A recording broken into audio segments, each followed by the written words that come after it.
Hello, everybody. Welcome back to another episode of Curious J Talk. And we are talking about What We Do in the Shadows, Episode 2. I really love this show. I got my brother hooked on it and a friend of ours hooked on it. So I'm trying to spread the word. Spreading the word! The good word of vampires. So anyways, in the last episode, the group was visited by Baron Afanas, an ancient vampire from the old country. And he is disappointed in them because they haven't taken over the world yet. And, well, mainly Staten Island. So he tells them when he wakes up, they had better be, off and running, with taking over the world. So that's going to carry over to this episode. At the beginning of this episode, Guillermo, which I'm never saying his name, I don't even know if I'm saying his name right. I'm pretty sure I'm not. He finds himself a fresh new batch of virgins, and it just so happens to be a couple of the virgins from the last one. And one of them is Jenna, who is called Jenelf in this LARP group, live action role-playing game. And there's a bunch of them in there. So it's all a bunch of virgins. So they're happy. Well, then they're not happy. They don't want to eat them because they're just, eh. And Naja takes a liking to Jenna because they're kind of secluding her. They're kind of pushing her to the side, and we don't, you're not included in this group right now, and we don't want to play with you right now. That's what it seems like almost she's like invisible. And so Jenna's sad, and Naja can pick up on it, and she's taking a shining to her. So they decide when they head home that they needed to have a meeting, but away from the prying ears, eyes of the Baron's familiar, who just so happens to be everywhere, always there, always watching, always listening. And so they go to the fancy library to have the meeting. And of course, Colin interrupts the meeting, but in a good way, because Colin says he can help, because he can take them to the local leaders and have a meeting with them. So they're like, heck yeah, let's go. So they go on the bus, which the group of vampires don't seem to be very happy about, being stuck on a bus with Colin. So they bat out, and they decide to ride the rest of the way on the roof, which is kind of funny. So they head to the city council, and apparently Colin goes there quite a bit, and he explains what it is to them. So Colin goes first, and of course sucks the energy out of the room, and I mean he is just like ecstatic about it. You can see in his face. So then Nandor goes up and basically tells them that they need to bow down. They need to give in to the new masters, and on and on and on. Basically, that he's telling how he's Nandor the Relentless, and they don't really know what the heck he's saying. They're like, okay, well, you need to come back when we have an open floor. And he's like, oh, okay, sure, no problem. So the funny thing is, before they leave the council room, Colin, if you look in the back, is just ecstatic. He's got this big wide smile on his face. He is over. I mean, it's all the energy is just flowing into him, and he's just so happy and full. It's a funny scene. I had to show my brother, I had to rewind it to show my brother and his friend. Like, look, it's really good. So they head outside, and to discuss who's in charge.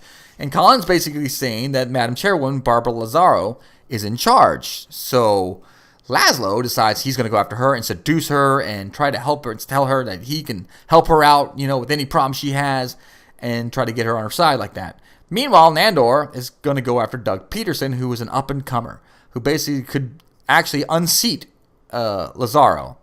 So Nandor thinks it's a better idea to go after Doug Peterson, so that's what he does. Meanwhile, there's no Naja. So where's Naja? She is talking to Jenna. She is telling her that she is going to help her with her problem of being excluded, and all that stuff. So that's going to be interesting to see where that plays out. So what happens now? So Laszlo goes and talks to Lazaro, and telling her basically that he could solve all of her problems, and he's there. And there's a funny scene that when Laszlo was talking to Colin and asked her what's her weakness, and he goes, her Achilles heel, and he goes, oh, so it's her foot. He's like, what? So when he's talking to Lazaro, he goes, how's your foot doing? It's really, she's like, what are you talking about? So basically, she doesn't get it, and she basically tells him, you need to come back during office hours, and he's like, He goes, well, I'm ending this conversation, and you're not going to remember nothing. And he's got to figure out a way to get on her good side. And she had told him when they were talking that she's having problems with raccoons. So Laszlo becomes the Pied Piper and starts blowing in this, like, I guess, flute? I don't know what it is. Sounds weird. And all these raccoons show up. So that's like, what is he going to do? Meanwhile, Nandor is calling Doug Peterson through the ether and trying to get a hold of him. I guess that's the way the vampires use, like, it's like a cell phone, I guess, but vampire thing. And he gets a hold of him and basically gives him his plan. They don't say it, what his plan is, but obviously they give him his plan. So meanwhile, Nadja is talking to Jenna and decides to bite her. And bite her she does. And then she gives her blood. And it looks like they're going to turn Jenna, which I'm really excited about. I'm really curious on where that's going to go and how Guillermo, and I'm not going to say it right, how he's going to react. He can't be happy because he's been wanting Nandor to turn him into a vampire, so he can't be happy at all when he finds this out. I mean, I'm telling you, it's going to be, I don't know what's going to happen, but he's not going to be happy. So the morning comes around, and Barbara Lazaro walks outside, I guess to get her mail or whatever, and there is a pile of raccoons that Laszlo killed, trying to help her out with her problem. Obviously, she did not like that. She thinks it's some kind of gang-related thing. They're back at the city council, and she's saying that this is a horrible thing. We have to come to the bottom of this. And then Doug Peterson strikes, and Nandor, is so happy about it. And he is cursing at her and saying all these horrible, horrible, horrible things. I mean, he is just, our masters are going to come, and you're going to bow down to them, and he's just going off. I mean, it's the funniest thing. And Nandor is so proud of him. It's the greatest thing, seeing Nandor. He goes, the slouching beast came to me at night, and he told me, and he's pointing himself, that's me. It's so good. And Colin is in seventh heaven. He is just sitting there soaking it in. And he can't get up because, well, he can't get up because. I'm pretty sure you can understand why. So they leave. And we go to Jenna, who doesn't look too good. And it looks like she's starting to turn. She thinks, she goes, I might have mono. And her roommate's like, it's not mono. So at the end, that's what we left off with. Jenna looking like she's going to turn. So what did I think about this episode? I loved it. At first, I was like, this is pretty good. So I watched it again with my brother. I really enjoyed it even more. All the little things I saw, especially with Colin, the little things that Colin was doing, the things that Guillermo, God dang it. And when they mentioned it, when Nadja goes, I was off making a vampire. And he's like, what? And he goes, nothing. And he's like, what are you talking about making a vampire? So those little seeds are being planted. And Colin becoming more of a... I didn't know what to make of Colin in the first episode, but I'm really liking him more and more. I mean, he's just... And I'm telling you, I know someone just like him and kind of looks like him. He's a little taller and has darker hair, but I mean, it kind of looks like him. And that's the way he is. He was doing it to a friend of mine today, just talking. And I'm laughing because I'm thinking about the show.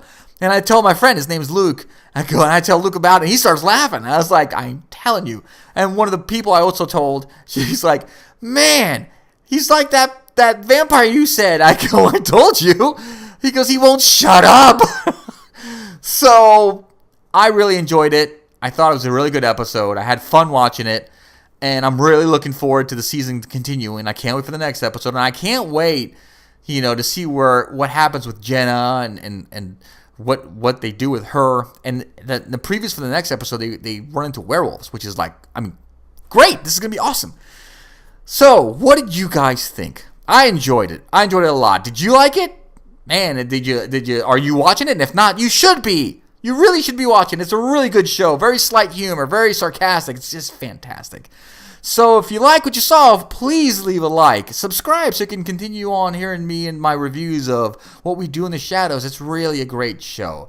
So I hope you guys come back. I hope you guys are watching this show. And I will see you again on another episode of Curious J Talk. Bye-bye.